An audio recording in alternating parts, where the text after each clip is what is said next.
এই যে একটা দিন নামাজ পড়ো না, কেমনে বাঁচবা বান্দা? 30 বছর ধরে সুদ খাইতেছো বান্দা, 40 বছর ধরে বিড়ি সিগারেট খাইতেছো বান্দা, প্রতিদিন মিথ্যা বলো বান্দা। এই বান্দা, এভাবে বুঝি মুসলমান ডেইলি মিথ্যা বলে?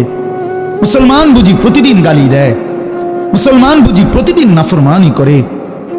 মুসলমান বুঝি কোনো দিন ফজরের নামাজ পড়ে না? ফাকাইফা তাত্তাকুন, বান্দা এইভাবে যে অব্যাহত নাফরমানি করছো, আসলে কি তুমি বাঁচবা কেমনে? কেমনে বাঁচবা? ইয়াউমান ইয়াজআলুল বিলদানা শিবা, যেদিন বাচ্চাকে বুড়া বানায় ফেলবে একদিন। ওহ, আল্লাহ মাফ করে দেন। ইয়াওয়াদ্দুল মুজরিমু লাউ ইফতাদি মিন আযাবি ইয়াউমিইদিন বিবানিহি ওয়া সাহিবাতিহি ওয়া আখি ওয়া ফাসিলাতিহি আল্লাতী তু'যি ওয়া মান ফিল আরদি জামিআ সুম্মা ইউনজি। আল্লাহ বলেন, নাফরমান পাপী হাসরের ময়দানে আল্লাহকে বলবে, আল্লাহ আজকে আমাকে জাহান্নাম থেকে মুক্তি দেওয়ার জন্য আপনি আমার সন্তানদেরকে জাহান্নামে দিয়ে দেন, আমার স্ত্রীকে জাহান্নামে দিয়ে দেন, আমার ভাই বেরাদরগুলোকে জাহান্নামে দিয়ে দেন, আমার বংশের সব মানুষকে জাহান্নামে দিয়ে দেন, এই পৃথিবীর সব মানুষকে জাহান্নামে দিয়ে দেন, তবুও আমারে বাঁচায়। খোদার কসম বাপ, এটা কোরআন শরীফের আয়াত। ওয়ামান ফিল আরদি জামিআ, নাফরমান বলবে, মাওলা গোটা পৃথিবীর সব মানুষকে জাহান্নামে দিয়ে দেন, সুম্মা ইউনজি, বিনিময়ে আমাকে শুধু বাঁচিয়ে দেন। আল্লাহ তাআলা প্রত্যেক নাফরমানকে বলে, এই বাপ, হারামখোর, সুদখোর, জিনাখোর, ব্যভিচারী, চরিত্রহীন, দুশ্চরিত্র, অবৈধ সম্পদ লুণ্ঠনকারী আল্লাহর নাফরমানকে আল্লাহ ডাক দিয়া বলে, নাফরমান, দুনিয়া করে খাইতে দিছি, কুলু, খা তুই, ওয়াতামাত্তাউ কালিলান, কিছুক্ষণের জন্য দুনিয়া ভোগ কর, তবে মনে রাখিস কিন্তু ভাত খাওয়াইতেছি ঠিক, ইন্নাকুম মুজরিমুন, তুই কিন্তু নাফরমান,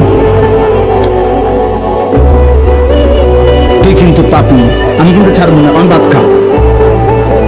যেন আল্লাহ বলতেছে, নাস্তা খাইতেছ নাফরমান, খাও নাস্তা, মনে রাখিস কিন্তু ফজরের নামাজ পড়স না, খা নাস্তা খা, ঠিক আছে।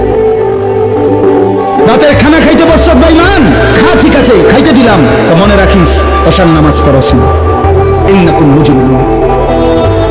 এই কয়দিন আগে আসাদ ভাই, এই কয়দিন আগে আমি একজনের থেকে 100 টাকার একটা খরচ করছি, বেটা দাম কইছে 100 টাকা, আমি বলছি 80 টাকা দেন, তো হেরা রাজি হয়েছে, আমি 100 টাকার নোট দিছি, এবার দিয়ে এসেছি, হেতে 20 টাকা দেন, 20 টাকা দেয় নাই, দেয় না আমার।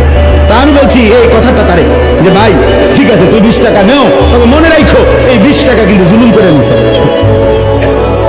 বুঝছিনি আমার কথা?